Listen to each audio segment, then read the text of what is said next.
Biology के महान प्रवक्ता एस के सर की क्लास ज्वाइन करने के लिए हमारे यूट्यूब चैनल को सब्सक्राइब करें। प्यारे बच्चों, सुप्रभात।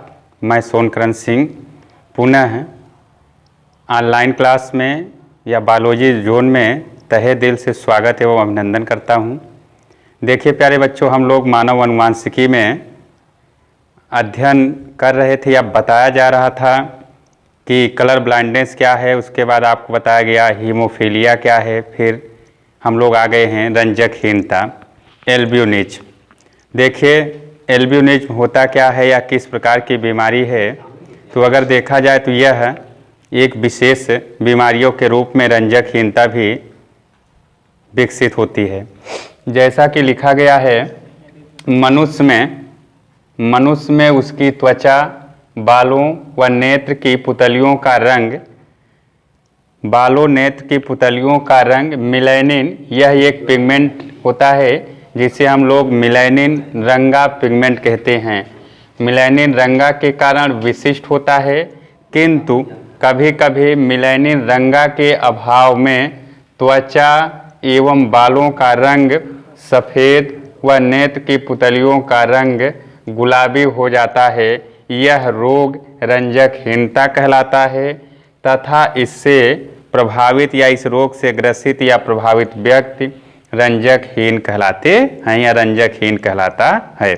तो आप कह सकते हैं कि रंजकहीनता यह एक विशेष बीमारी होती है। इनकी कमी के कारण नेत्र की पुतलियों का रंग गुलाबी तथा बालों का रंग सफ़ेद हो जाता है। तो आप कह सकते हैं रंजकहीनता प्रदर्शित होने वाले जो लक्षण होते हैं, यह प्रबल जीन ए द्वारा संश्लेषित होता है और इस जीन का सुप्त जीन जो होता है वह स्मॉल ए होता है।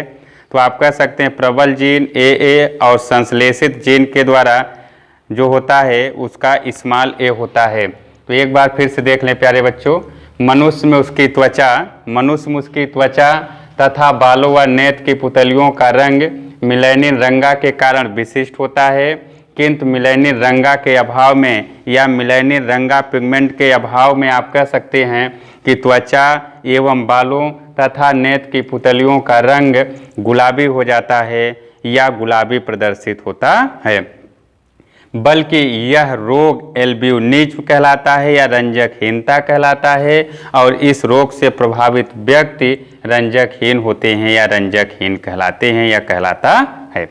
रंजकहीनता की वंशागत यहाँ पे बताई गई या लिखी गई है कि मानव शरीर में, आप कह सकते हैं कि मानव शरीर में मिलेनिन रंगा, फिर आ गया मानव शरीर में मिलेनिन रंगा के संश्लेषण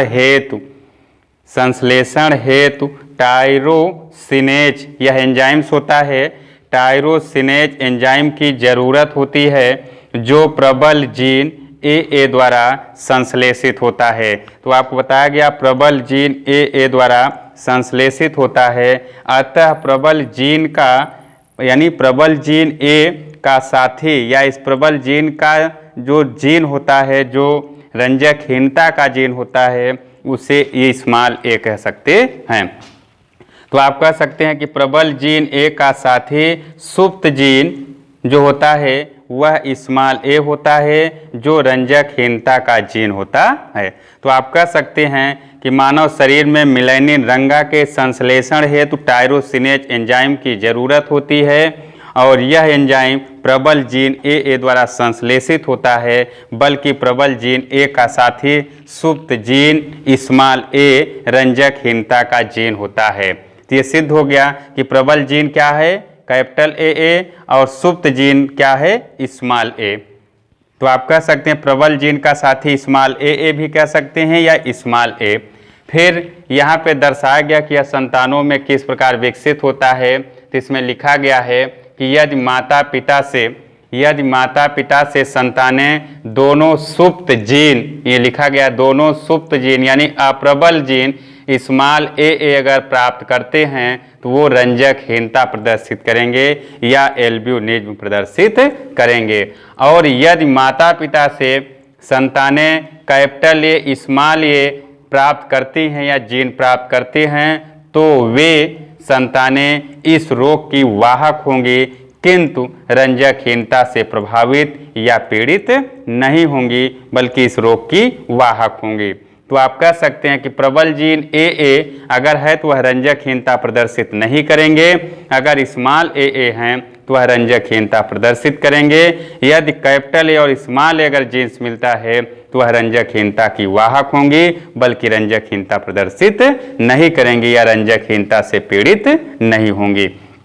तो यहाँ पे दर्शाया गया सामान्य पुरुष का जीन आप कह सकते हैं कैपिटल A है जो रंजकहीनता से प्रभावित नहीं है। वाहक महिला का gene capital A small A है तो आप कह सकते हैं कि ये वाहक होंगी, बल्कि रंजकहीनता से पीड़ित नहीं होंगी। तो इसमें एक क्रॉस के माध्यम से बताया गया महिला का जीन कैपिटल A और स्मॉल A जो रंजकहीनता की वाहक होंगी।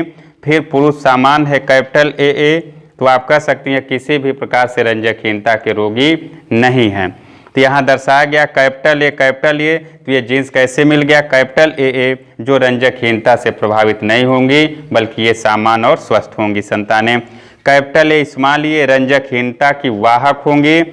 कैपिटल AA ये रंजकहीनता से प्रभावित नहीं बल्कि सामान्य स्वस्थ होंगी। कैपिटल A और स्मॉल A तो ये रंजकहीनता की वाहक होंगी।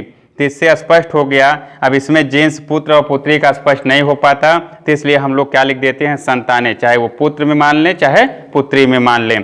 तो आप कह सकते हैं 100% में अगर देखा जाए तो 50% जो संतानें होंगी वह रंजकहीनता की वाहक होंगी और जो 50% होंगी वो संतानें सामान्य होंगी। तो आपको समझ में आ गया होगा कि रंजकहीनता यह एक एल्ब्यूनिज्म जो होता है यह मिलेनिन रंगा के संश्लेषण के द्वारा होता है और इस मिलेनिन रंगा के अभाव में आप कह सकते हैं नेत्र की पुतलियों का रंग गुलाबी तथा बालों का रंग सफ़ेद हो जाता है, जिसे हम लोग एल्ब्यूनिज्म या रंजकहीनता कहते हैं। तो रंजकहीनता की जो वंशागति है वह प्रबल जीन AA द्वारा संश्लेषित होता है, अर्थात प्रबल जीन A का साथी जो सुप्त जीन होता है स्मॉल A वह रंजकहीनता का जीन होता है या रंजकहीनता का जीन कहलाता है। तो इसमें दर्शाया गया कि यदि एक सामान्य पुरुष है और एक रंजकहीन वाहक महिला से विवाह करता है तो उनकी संतानें क्या रंजकहीनता प्रदर्शित करेंगी। इसमें बताया गया या स्पष्ट करा गया कि अगर 50% संतानें अगर देखा जाए तो वो क्या होंगी रंजकहीनता की वाहक होंगी और जो 50% होंगी वह रंजकहीनता से प्रभावित नहीं होंगी, बल्कि वह संतानें सामान्य और स्वस्थ होंगी। तो प्यारे बच्चों इस वीडियो को देख लें, अगर जहाँ पर ना समझ में आएगा उस वीडियो को आप पुनः रिवर्स कर लेंगे, फिर देख लेंगे और तब तक के लिए हमारे चैनल को सब्सक्राइब कर लें। पुनः अगले वीडियो में उपस्थित होंगे आगे का टॉपिक लेकर, तब तक के लिए प्यारे बच्चों धन्यवाद।